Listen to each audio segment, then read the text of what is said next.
A group of young people went on vacation to Mexico to enjoy the sun and fun. Everyone returned, but one arrived home not with her suitcase, but with her coffin. Part 1. Who was Shanquella? The beginning of the vacation, the dynamics of her group of friends. What began as a vacation ended with a tragic death and unanswered questions. And this death was not only a physical loss, but also the darkest face of betrayal disguised as friendship. Shanquella Robinson stars in this story. She was a 25-year-old energetic and entrepreneurial young woman. She lived in Charlotte, North Carolina. She had started her own business, owning a beauty and hair care business. Despite her young age, she was successful in her work, and everyone around her admired her determination. Not only was she a businesswoman, she was also influential on social media. She was highly active on Instagram, inspiring her followers with her style and posts. From the outside, her life seemed colorful, orderly, and full of hope. It was during this time that the group of friends she spent time with planned a vacation. The destination was clear: Cabo San Lucas, one of Mexico's popular coastal destinations. The plan was quite appealing. They wanted to rent a large, luxurious villa, comfortable accommodations with a pool near the sea. They wanted to relax and celebrate. The group was large, 7 people. Among them were people Shanquella had known for a long time, and some she had recently met. This complicated the dynamics. Everyone seemed like friends, but it wasn't clear whether everyone had the same intentions. The trip began. They flew to Mexico. There were no problems during the trip. The weather was beautiful, and they had a smooth transition through the airport. When they arrived at the villa, the social media posts started to pour in. Shanquella, in particular, broadcast live on Instagram in the early hours of the holiday. She was smiling, showing off her rooms, and introducing the other members of the group. These broadcasts didn't initially stand out, but attentive viewers noticed a few oddities. Some of her friends appeared distant towards Shanquella. These small details would become even more significant later in the story. The first day at the villa was ordinary. Everyone chose their rooms and their suitcases were unpacked. Some people immediately jumped into the pool, others started drinking. On the first evening of the holiday, they had dinner and some fun. However, as the night progressed, a slight unrest set in. Shanquella allegedly said, "Everything's fine, but some people are acting very different," in a phone conversation with her mother that day. This sentence revealed the hidden face of the holiday. Not everyone in that villa had the same goals. Some genuinely wanted to go on holiday, while others had come with other plans. The last images Shanquella shared from her phone that night showed her still energetic and cheerful. But there was something else going on inside the villa, hidden from the cameras. Some people retreated to their rooms, some spoke loudly, and some began to cluster within groups. These small rifts would escalate into a major crisis in the coming hours. Shanquella's mother tried to call her daughter again the next story. But let's stop there, because in this episode, we only touched on the beginning of the vacation and the surface appearance of the group of friends. The truth was hidden in the shadows. For now, all we know is this: Shanquella died alone and defenseless on a vacation with trusted friends. Her vacation plan turned into a criminal case, and it all began with that first step in that villa. Part 2, the day of the incident, the video of the beating, conflicting accounts. That morning in Cabo, as the hours wore on, tension began to rise inside the villa. Everyone was in their own rooms, but something was happening inside. The silence was short-lived. A few members of the group were talking loudly, and there was some movement. Then came the video recording that surfaced on social media and shocked the entire country. This video captured Shanquella's last moments alive. The footage shows Shanquella naked in her room being beaten by another woman. The blows were intense: punches, slaps, and being forced to the ground. The most disturbing aspect of the video was that no one else present intervened. The person holding the camera simply watched. In fact, a voice in the video could be heard saying, "Shanquella, won't you ever defend yourself?" This statement deeply shocked viewers. This wasn't an unorganized fight, but a one-sided attack. And at the center of this attack was a defenseless young woman. The spread of this footage sparked outrage on social media, but no one inside the villa was posting videos at the time.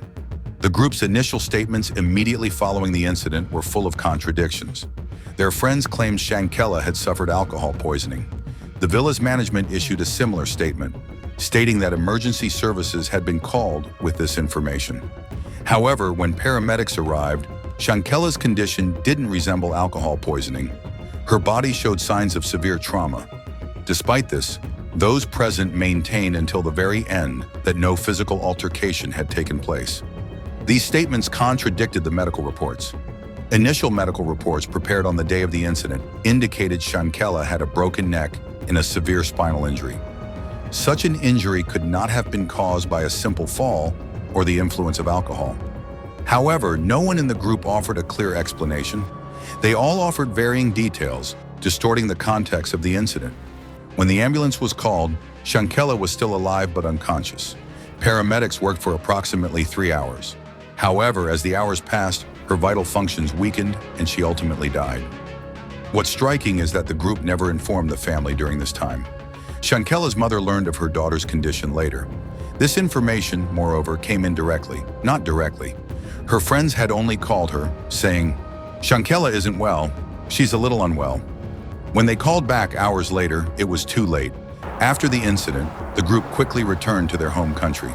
No one waited in Mexico. No one gave a public statement to the local police. They quickly fled the scene. This raised suspicions that the incident was being covered up. Because an official autopsy hadn't yet been conducted and the video hadn't been released to the public, everyone was quietly returning. At this point, it's important to note that what happened on the day of the incident wasn't just an attack. It was also a chain of silence. Everyone present chose to remain silent. However, one video remains. That footage clearly shows that Shanquella was left alone, vulnerable, subjected to violence, and unable to receive any help. We know for sure what happened in this episode because we have physical evidence, but there's still so much left unexplained. Who didn't intervene and why? Why did this fight break out? And why was the aftermath of this attack kept secret for days? All these questions remain unanswered, but for now, all we know is this. On the day of the incident, the cameras only captured footage, but no one in that room truly saw, heard, or felt. And a young woman walked to her death with her eyes wide open. Part 3. Autopsy report, family statements, social media outrage. It was reported that their daughter died of alcohol poisoning. However, the official autopsy report, which arrived a few days later, struck the family's heart a second time. The truth about Shanquella's death was far more horrific than what was being reported. Shortly after the incident, the local medical examiner's office in Mexico completed the autopsy. The first striking piece of information in the report was the time of death. Shanquella's time of death was several hours earlier than her friends had stated.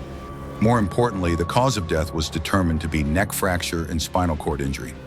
This meant the young woman died from physical trauma. This completely invalidated the group's claim of alcohol poisoning. This discrepancy came as a huge shock to the Robinson family. When they first learned of their daughter's death, no details of the violence were mentioned.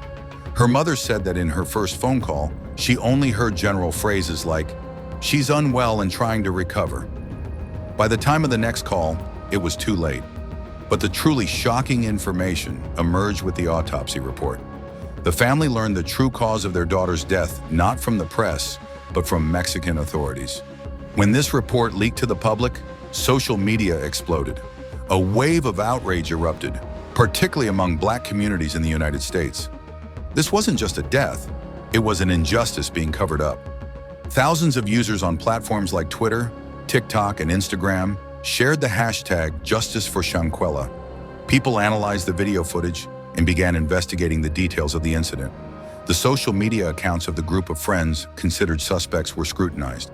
Some closed their profiles, while others limited comments.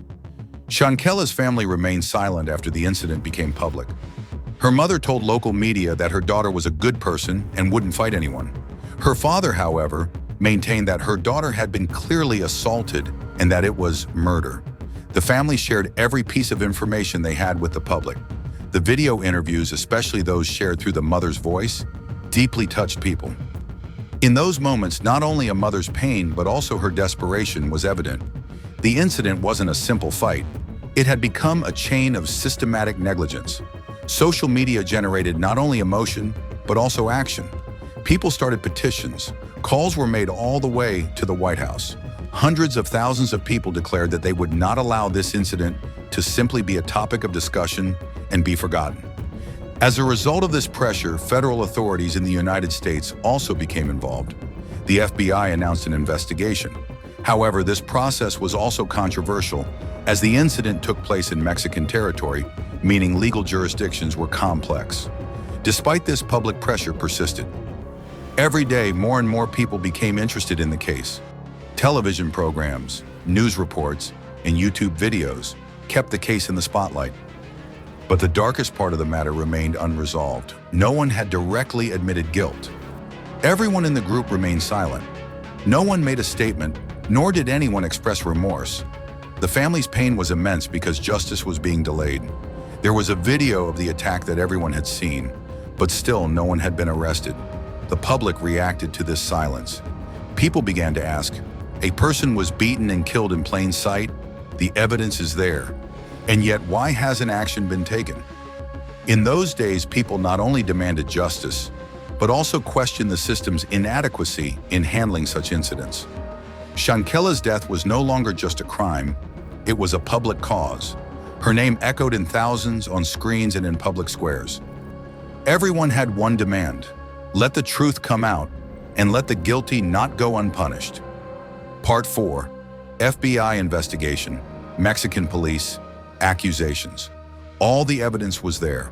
There was video, the autopsy report was clear, and eyewitnesses were identified. But there were no arrests or formal charges. Days had passed since Shanquella's death, but justice was still being sought. At this point, two countries intervened. Because the incident occurred in Mexico, the Mexican police were the ones who should have taken the first step. However, the fact that the group of friends left the country immediately after the incident complicated the process. In their initial report, statements were not taken in full, and detailed evidence was not collected. Although Mexican authorities deemed Shanquella's death suspicious, a robust investigation was not initially conducted. The investigation into Villa was limited, and the group of friends could not be reached. While authorities in Mexico were preparing to request the extradition of the Americans, who quickly fled the scene, mounting public pressure accelerated this process. Social media and news channels in the U.S. kept the situation a constant topic of discussion. Finally, the FBI stepped in. The United States launched a federal investigation into Shanquella Robinson's death, citing her citizenship. The FBI requested both the villa where the incident occurred and Shanquella's autopsy documents. They also began taking statements in the U.S. from members of the group of friends. The contents of these statements were not made public, but some leaks were leaked to the media. Allegedly, the friends were issuing conflicting statements. One claimed there had been no fight, while the other claimed there had simply been an argument. These discrepancies reinforced the suspicion of an orchestrated cover-up. Mexican police didn't completely close the case either. They declared the incident a murder and issued an arrest warrant for one suspect, the woman who physically assaulted Shanquella. However, what's truly striking is that this warrant remains inactive internationally. Conflicting statements were also made about whether Mexico had requested extradition. The U.S. stated that it didn't see sufficient legal grounds for extradition. The individuals involved were American citizens, and if they were to be tried, it should be in the U.S. This legal confusion has brought the process to a standstill. On one side, there was an attack and death clearly demonstrated by the evidence. On the other, there was a justice system stuck between two countries, unable to move forward. The FBI investigation was comprehensive but not swift. The family constantly demanded information throughout the process, but often received no concrete answers. The public was also impatient. Every day a new video and a new detail emerged, but no official action was taken. As media pressure mounted, the FBI announced that the incident was being closely monitored. However, months passed without any arrests. The Mexican prosecutor's office emphasized that the incident was a deliberate attack and stated that the entire group of friends should be questioned. However, the U.S. did not respond publicly to this call. This disappointed Shanquella's family, as they had a clear chain of evidence, but no country was willing to directly prosecute the perpetrators. The case had become an international legal crisis. One country admitted the crime but had limited authority. while the other acted out of reflex to protect its citizens. Caught in the middle was a family waiting for justice and the millions of people who supported it. The truth we encounter in this episode is this: the crime was not only committed, but systematically postponed. Amid disputes over laws, borders, and jurisdiction, Shanquella's name began to disappear from the files. But the public was not content to simply watch this process, because people knew that this case would put not just one person on trial, but the very workings of the system. When the truth came out, those responsible would have nowhere to hide. But until then, the case remained open, and justice remained suspended. Chapter 5, Justice Delayed. Shanquella's family wakes up every day, every morning, hoping for justice. But they face a wall of silence. The FBI has yet to file formal charges. Mexico's extradition request is pending. None of the suspects have spoken publicly, and none have claimed responsibility. Despite all the evidence, this silence has not only caused the case to be forgotten, but has also deepened it, because people haven't forgotten the video they watched. Everyone saw Shanquella's vulnerable state. Everyone witnessed the moment she cried out for help. And now everyone is questioning why justice hasn't been served. The Robinson family has persevered. They have continued their fight, constantly speaking to the media, meeting with the lawyers for the case, and keeping the public's attention alive. For them, this wasn't just a death, it was murder. And it was unacceptable that no one was prosecuted when this murder was so obvious.